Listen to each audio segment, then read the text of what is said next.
Alright, got kind of a fun one for you today, guys. We got a 1v1 with the Tomb Kings versus the mighty DAWI. A little bit of a barbecue session going on. To lead this off, we have the Iron Drakes. We've got 2 units of Iron Drakes, our flamethrower infantry. And we've got 2 flame cannons.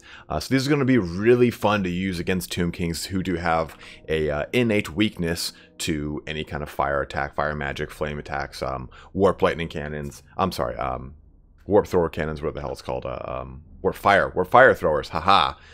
You think I know about the lore or something. Then 2 units of Thunderers. We have a little center line here of Iron Breakers, probably like my favorite unit of the Dwarfs. Then we've got a flank of Dwarf Warriors and more Dwarf Warriors. Our opponent, on the other hand, has got the age-old Ushabti with great bows, 2 units of them, and then the Chosen of the Gods, the Regiment of Renown, Ushabti with great bow. Then just a standard unit of Ushabti. These guys are pretty good because they are your anti-infantry and they are your AP characteristic. Really, really strong against dwarfs. So they've got that going on for them. And they've got a pretty, oh, I'm sorry, they've got 3 units of Ushabti. So again, great choices with them. And then 2 units of Tomb Guards with Halberd. I believe they've got quite a few units of just normal Tomb Guard. So 1 Skeleton Warrior, 2 Skeleton Warriors, 3 Skeleton Warriors, 4 Skeleton Warriors, 5 Skeleton Warriors. So, I was wrong. And then they have the lovely Khalida leading the pack here on her Necro Serpent. So let's see how this goes. I think you guys will have a lot of fun here because there's a lot of fun to be had when any time a flame cannon is involved. You know there's going to be fun. Yes, reload. Shoot. Yes. They also have a Lich Priest of Death, a fake Archon, as it were. Let's get our, let's get the masters of the barbecue themselves, the Bobby Flays of the Dwarf World, the Iron Drakes, kicking up in that front line, kind of meeting their range with our range here. Oh yes, oh yes, oh yeah, oh yes. Do it again. Ooh, this is a beautiful shot. And then we run away. I actually kind of overcommitted there and stayed there a little bit longer than I should have. After that first salvo, we should have kind of run backwards. But our Iron Breakers deploying some satchel charges here to kind of save the day. But the first initial charge on those Iron Drakes was pretty brutal here.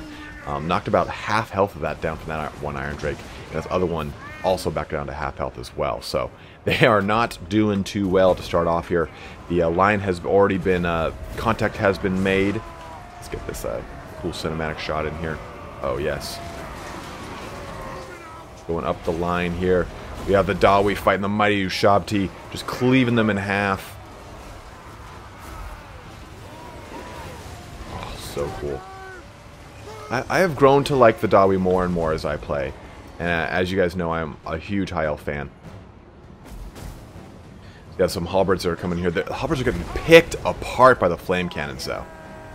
I mean, the flame cannons have been firing almost this entire time, and they have been beating on these Tomb Guard shields. Each flame cannon has really kind of chosen one target. But now we've kind of we've switched them over to the Ushabti Great Bows. The Ushabti Great Bows are reaping quite the tally, especially against Thorgrim. Thorgrim has been shot by nothing by the Ushabti with great bows, and they're taking quite the toll on them.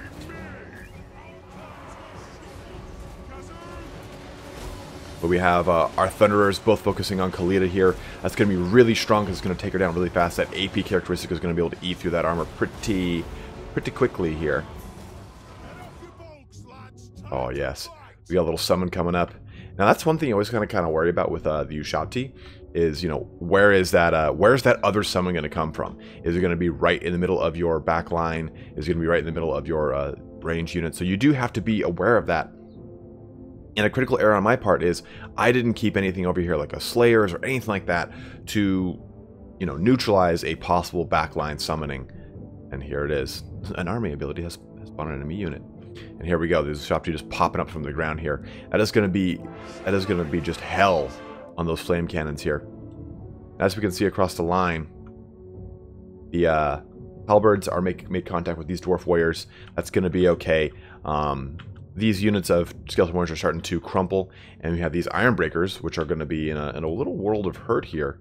with High Queen Khalidah's got her her little AoE ability, as well as these Ushabti, but they're starting to get just kind of shut down by the combined force of both of these Iron Breakers. Do it. Yes. I love this ability.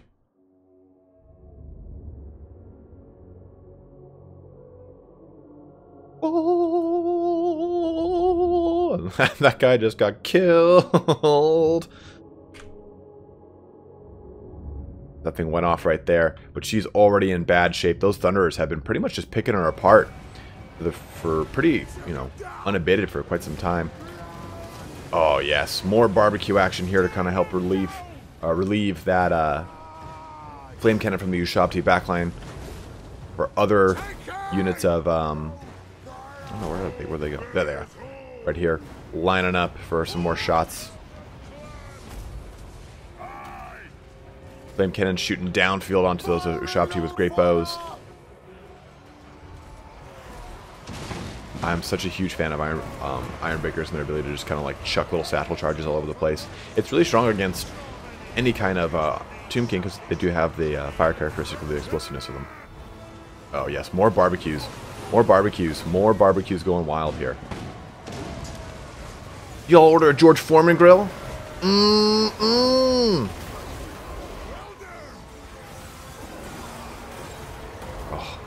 the way Ushabti die, how they just kind of like turn to statues and fall over is so cool too. Oh yes!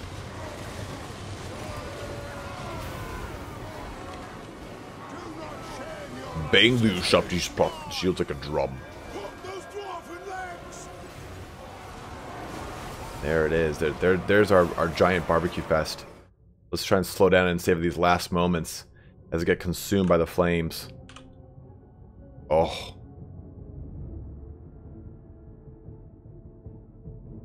And I think that the flame cannon is probably, you know, not used too often. Same thing with the Iron Drakes.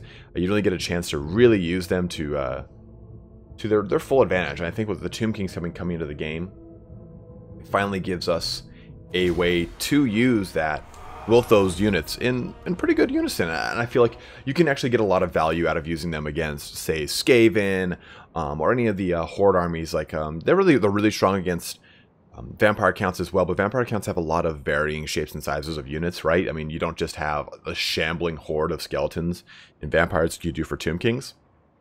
I mean, you've got your crypt ghouls, you've got your crypt horrors, and crypt horrors, and all sorts of things. I mean, in fact, one of these strong things, if this was against vampire counts, I would have focused these Iron Drakes on, say, like a corpse cart or a mortis engine, something like that. But we can see that they didn't really do a whole ton of damage. You know, 3 and 2 isn't really substantial enough to really have justified their worth. In fact, I really would have dropped one of them and probably taken more Iron Breakers or more Flame Cannons. Because if we take a look at those Flame Cannons, 115 and 93 kills between the two of them. Very, very worth it. And we also have our Dwarf Warrior having 92, 66, and then 39 kills on them as well. So, you know, definitely doing their best to kind of hold the line. And then 83 kills and 36 kills from our Iron Drakes. The majority of these Flame Cannon kills, though, were, you know, when you fight against these Horde armies, it's really easy to see big numbers. Like, oh man, this unit of Dwarf Warriors killed 343 Skaven slaves. Well, that's not very impressive because the amount of point cost for that is you know, negligible. It's about a wash. But if I take a look at these flame cannons, they pretty much put a world of hurt on both of these units of Tomb Guards with halberds. They were only able to get 8 kills between the two of them, and with their combined point cost, that's a really good point exchange because it was able to neutralize basically those points coming downfield, rather than basically skewering those points against my units. So I'm very happy with the performance of the flame cannon. But as I was saying, the Ushabti definitely got some kills in there. 55 on this one. Surprisingly, only 5 and 3 on these two. I thought that they would probably picked up a little bit more. And the Ushabti with great bows did not get a lot of kills because they spent almost their entire time firing on Thorgrim Grudgebearer, so it really kind of neutralized the amount of damage they could have done. While it was a good, you know, ploy to go for them, they probably would have been better off firing on my Thunderers. Although the Thunderers only got 10 and 8 kills, they spent the majority of their time firing on Khalida, neutralizing her. So basically our range was tied up firing on units that it shouldn't have.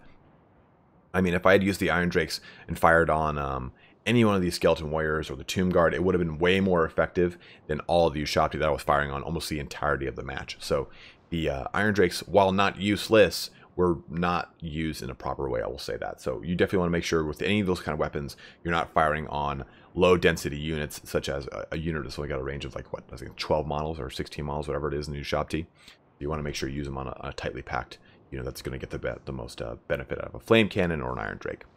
But that kind of concludes our grand DAWI barbecue here, our Weenie Roast 2K18, starring the Tomb Kings coming in for that block party here. Hope you guys enjoyed this little fun foray into a little bit different of an army against the Tomb Kings.